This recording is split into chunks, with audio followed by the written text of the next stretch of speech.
Hey guys, let's get more news about Steelers, but first, don't forget to subscribe and leave your like.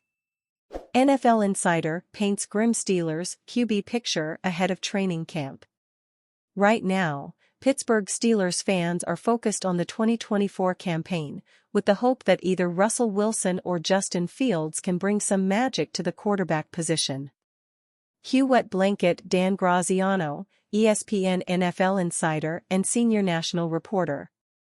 The Steelers will be in the QB market again next spring, Graziano predicted during an article on July 11, noting that this statement is not an overreaction. While Wilson and Fields are exciting, recognizable names and the Steelers are coming off a year in which they used Kenny Pickett and Mason Rudolph at quarterback, there remains the non-zero chance that neither Wilson nor Fields plays well, he reasoned. Wilson is coming off 2 miserable campaigns in Denver, and Fields is a still-developing prospect who didn't advance enough in his first 3 seasons to convince the Chicago Bears not to draft Caleb Williams to replace him. And as shown by what the Steelers paid to acquire Wilson and Fields, Pittsburgh wasn't exactly fighting off half the league for the 2 QB services, the insider added. The Steelers have never had a losing record under coach Mike Tomlin, which means they've never really selected high enough to find a true franchise quarterback in the draft. That means they have to find creative solutions in the post-Ben Roethlisberger era, Graziano concluded.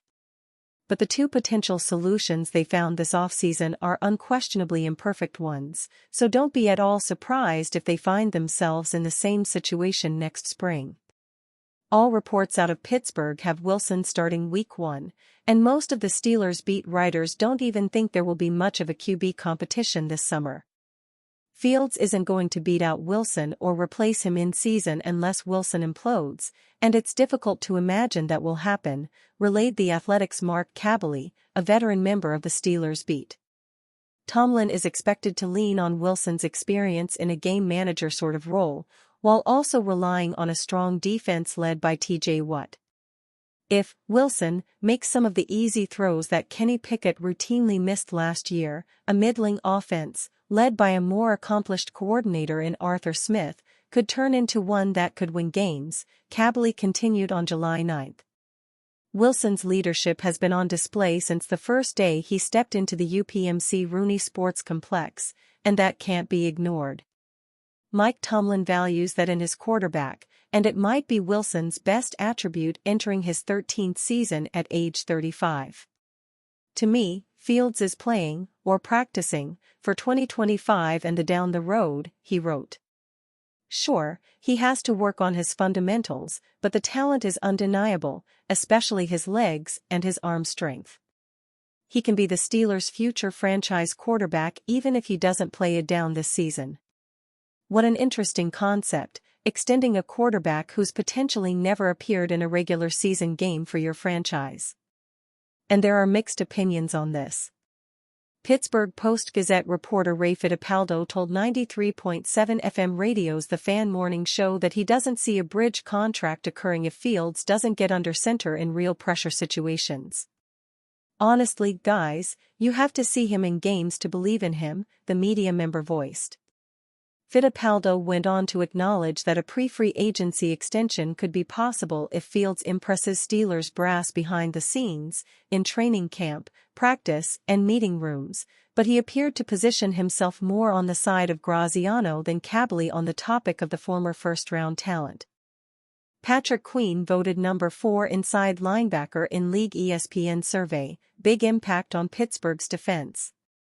It has been several years now since the Pittsburgh Steelers have had a top inside linebacker on the team, but they invested a lot in the position this offseason to make sure it is a strength of the team. Peyton Wilson was drafted in the 3rd round as arguably the top ILB talent coming out of college, and Patrick Queen was signed to the most lucrative external free agent contract in franchise history.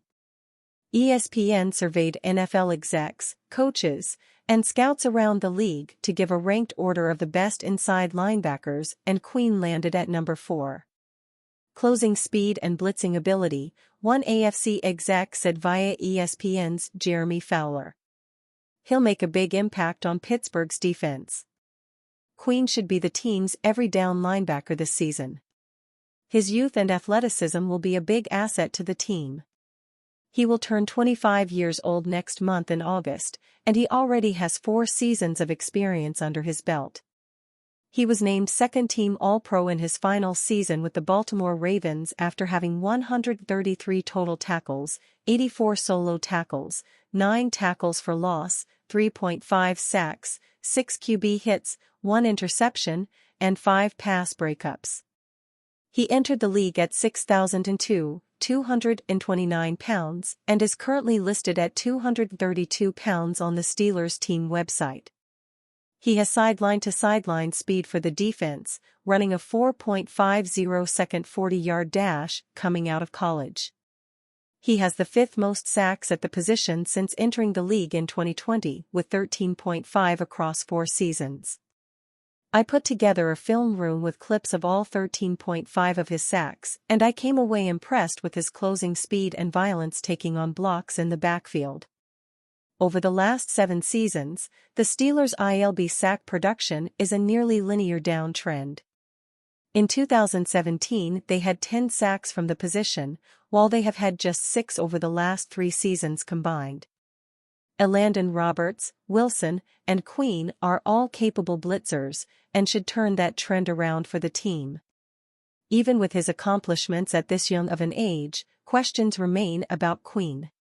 The main criticism that he receives has to do with his production before and after having first-team All-Pro ILB Roquan Smith next to him in Baltimore. Can Queen be the guy without a top talent next to him? Lack of instincts might show now that he's not playing next to Superman, Roquan Smith, said another NFL exec. Without a direct quote, Fowler said that there are specific concerns about his ability to play match zone coverage, which is where the defense plays zone, but certain defenders end up following their man if conditions are met. It relies on a player's play recognition to make it work. He is stepping into one of the top defenses in the NFL, so I personally think the concerns of not playing next to Smith are overblown. He should have plenty of opportunities to make an impact given the talent around him in Pittsburgh. There was quite a bit of variance in how he was ranked. While he averaged out to number 4, he received a number 3 vote and also received an unranked vote. He finished as an honorable mention in last year's survey. Ahead of him on the list was Buffalo Bills ILB Matt Milano at number 3, Ravens ILB Roquan Smith at number 2, and San Francisco 49ers ILB Fred Warner at the top spot. Steelers trade idea, Rams Aaron Donald proposed trade. A few summers ago, the owner of the Steelers was having dinner and happened to run into Aaron Donald, the Rams' greatest defensive player. "You're the best player in the NFL." He and Stephen Jones gloated, adding that Donald broke my heart when he somehow didn't fall to Steelers in the 2014 NFL Draft. Fast forward to the approaching NFL trade deadline quickly. And remains expensive, essentially a $29 million APY guy for this and next season. Los Angeles would probably want a lot more than the Steelers are willing to offer. That's highly unlikely, though. Donald is one of the greatest defenders to ever play the game. The Rams probably can't get more for him than they can now. Putting Donald in the middle of the Steelers' defense would instantly make everyone better. The Athletic is right about a lot of things here. Of this is clear. Donald may feel rejuvenated by a competitor. And its exchange value is only decreasing.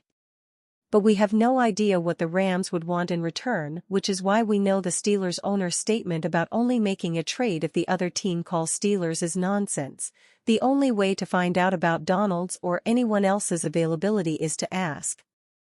The Athletic are also correct in suggesting that a less devastating move is much more likely, as Steelers.com has already detailed. We are also reporting that conversations focused on acquiring defensive aid are ongoing. But what if the exercise is about exaggerated movement?